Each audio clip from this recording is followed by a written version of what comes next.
you do if they break you? If you continue to fight?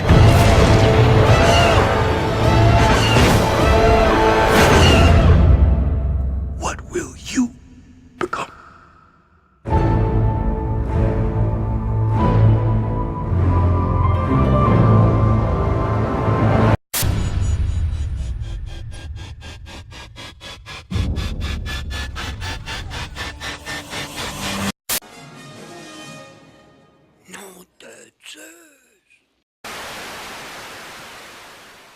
Bonjour à toutes et à tous et bienvenue dans ce numéro spécial Noël de Qu'est-ce qu'on regarde ce soir. Alors, quand je dis spécial Noël, c'est pas du tout que je vais vous parler d'un film de Noël, hein, loin de là, mais c'est plutôt que je vais parler d'un des films pour moi le film de la fin d'année, puisqu'Assassin's Creed n'existe pas. Je pars du principe qu'un film Assassin's Creed qui se passe aux trois quarts dans le monde réel et seulement un quart du temps dans l'Animus, et donc avec des vrais Templiers et des assassins dans le passé, c'est une hérésie, un scandale envers la licence, donc pour moi il n'existe pas. Disappear. Donc c'est bien sûr le film de fin d'année, c'est le Rogue One, A Star Wars Story. Première tentative de Disney de transformer la licence Star Wars en univers partagé à la Marvel, en nous proposant un film sortant de la numérotation officielle. Donc est-ce que ça a été une réussite ou un coup d'épée dans l'eau? C'est ce qu'on va voir maintenant. Alors j'avoue que au tout départ je partais pas avec un très bon a priori, parce que j'avoue que la première bande-annonce m'avait un petit peu mixé le chaud et le froid. Au début, l'introduction de l'héroïne, je n'aimais pas trop comment il présentait Jyn Erso dans la bande-annonce. Vous allez encore ce nouveau stéréotype hollywoodien, voilà, il a dit qu'il faut mettre en avant des femmes fortes, donc vas-y, on te met une femme forte, mais qui est une rebelle dans l'âme, genre fuck the authority, mais on sait même pas pourquoi. J'avoue que déjà cet accroche-là, je dis c'est bon, ça m'a gonflé. Par contre, la fin de la bande-annonce, on commence à voir un peu de l'action avec en fond la bande-son de l'alarme de l'Empire. Ça, par contre, ça m'avait bien plu. Donc, je dis, peut-être, je vais aller le voir, je sais pas, j'hésite. Donc, finalement, quand le film est sorti, je me dis, allez, je vais aller le voir. En plus, ce genre de film, c'est pas tant la finalité qui va intéresser, parce que savoir s'ils vont voler les plans de l'étoile noire ou pas, ça on le sait, hein, tout le monde a vu l'épisode 4, n'est-ce pas? Donc tout le monde sait qu'ils vont réussir. Mais c'est vrai que quand ils te montrent un groupe de persos comme ça, c'est vrai que le petit attrait du film, c'est de dire qui va s'en sortir, qui va mourir. Donc si j'attends trop pour aller le voir, je vais me faire spoiler la gueule de tous les côtés. Donc j'y suis allé le jour de la sortie, j'ai embarqué ma femme avec moi qui n'est pas fan de Star Wars, mais j'ai vu que celui-là risque d'être un petit peu différent des épisodes numérotés, peut-être que ça peut lui plaire.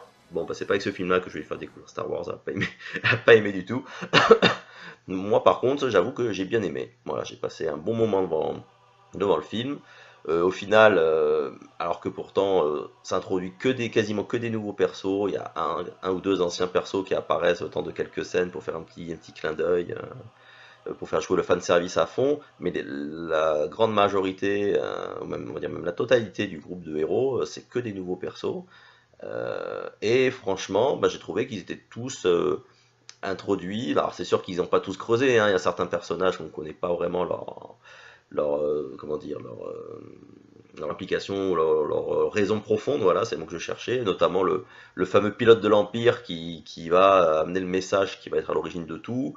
Il y a un moment dans le film, il te souffle que c'était pour se racheter de ce qu'il avait fait, mais au final, on ne saura jamais qu'est-ce qu'il a fait de si horrible à part travailler pour l'Empire. Bon, ça pourrait dire qu'en soi, travailler pour l'Empire, ça suffit pour avoir des choses à se reprocher. Mais donc c'est vrai que là, beaucoup de persos sont à peine esquissés, mais en même temps, sur un film de 2 heures avec, tu dois bien avoir pas loin de 9 persos à introduire, c'est sûr qu'ils peuvent pas être tous aussi creusés. Il y a même en réfléchissant bien, c'est vrai qu'au final, quand on prend le premier Star Wars, épisode 4, quand on l'a vu, tous les persos sont pas hyper développés, sont très stéréotypés, et c'est la succession d'épisodes qui leur a donné un peu de la profondeur. Mais là, j'avoue que voilà, tous les nouveaux persos, il n'y en a aucun qui peut te dire qu'il est là sans être vraiment complètement développé. Voilà, chacun a ses relations, chacun a son moment un peu de bravoure. Donc on peut pas dire que c'est un cast où les persos sont un peu laissés de côté, comme ça pourrait être le cas dans Suicide Squad, où il y a certains membres du squad qui font vraiment de la figuration. Là, on veut dire qu'ils ont tous leur moment de bravoure, donc ça c'est vraiment pas mal. Il n'y a pas un perso dans le tas où vous avez envie de baffer qui servait à rien, alors que par exemple, dans Star Wars épisode 7 par exemple, il y a beaucoup de persos qui franchement qui servent à rien, quoi. Genre Poe Dameron, il est présenté comme un super pilote de la résistance.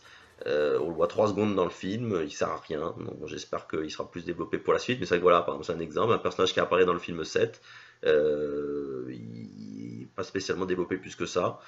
Euh, donc j'avoue que voilà, moi Rogue One j'ai vraiment bien aimé, même si on sait comment ça se termine, il y a quand même de la tension, puisque justement par rapport à ce que je disais, on ne sait pas qui va s'en sortir, donc c'est vrai qu'il y a toute cette tension autour de ça, et les persos, moi je trouve qu'ils sont attachants. Il y en a plein que vraiment j'avais envie qu'ils survivent à la fin. Donc c'est pas mal. Peut-être un point négatif pour moi, c'est peut-être le début. Parce que c'est vrai que le début, on passe d'une planète à une autre avec des micro-scènes de 3-4 minutes. J'avoue que quand je l'ai vu, je disais, oh putain, ma femme va être perdue. On va passer de 50 planètes avec plein de persos de partout. On va rien comprendre.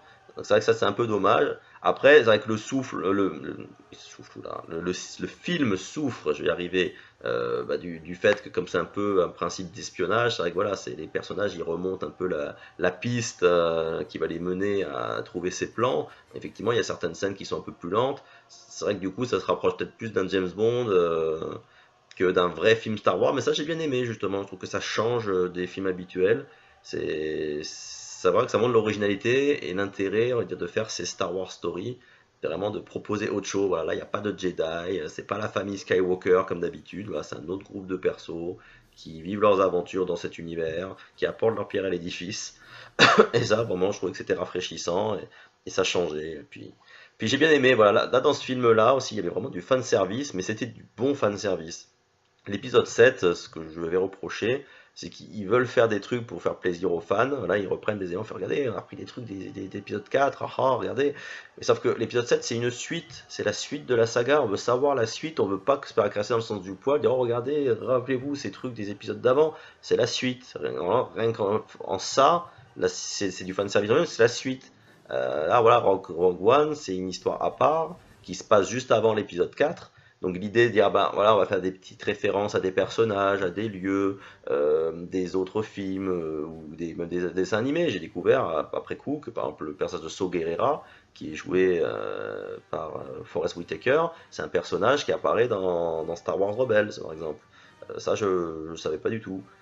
Je crois aussi qu'il apparaissait dans Clone Wars aussi d'ailleurs, voilà. Donc ça peut être ça pour les gens qui vraiment regardaient tout l'univers déjà étendu, mais hors film de Star Wars, ils voient ce genre de petits trucs, de petites références, et bah tiens, c'est sympa, ils les ont introduits. Il y a des anciens personnages qui reviennent.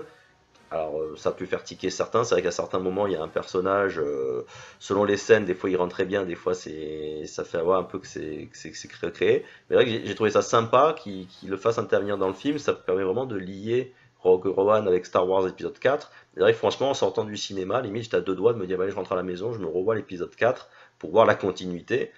Parce que franchement, j'avais bien aimé, voilà. Donc j'ai passé deux bonnes heures au cinéma, j'ai bien kiffé. Au final, Jyn Erso, dans le film, passe très bien.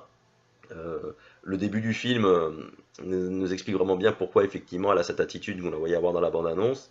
Et au fur et à mesure, on la voit s'impliquer dans l'histoire. Alors après, le film, il n'est pas exempt de certains défauts, hein. On a droit à quelques tirades un peu sorties de nulle part, faire sortir un peu la fibre héroïque. Mais après, on va dire, en l'occurrence, dans Star Wars, des grands discours comme ça, on en a eu, hein. Dans d'autres, c'est comme ça. Je veux dire, c'est même dans les films d'action, on va dire en général, il y a toujours des moments où le héros sort un peu sa phrase à la shonen. Mais après, voilà, dire effectivement, c'est le genre de truc qui tombe un peu à plat. Mais moi, j'avoue que ça m'a pas gâché la vision globale du film. J'ai passé un bon moment. Là, pour vous dire, par exemple, l'épisode 7, quand je l'ai vu au cinéma, bah, j'ai regardé, c'était sympa. Mais bon, quand le film est sorti en Blu-ray, je me suis pas précipité.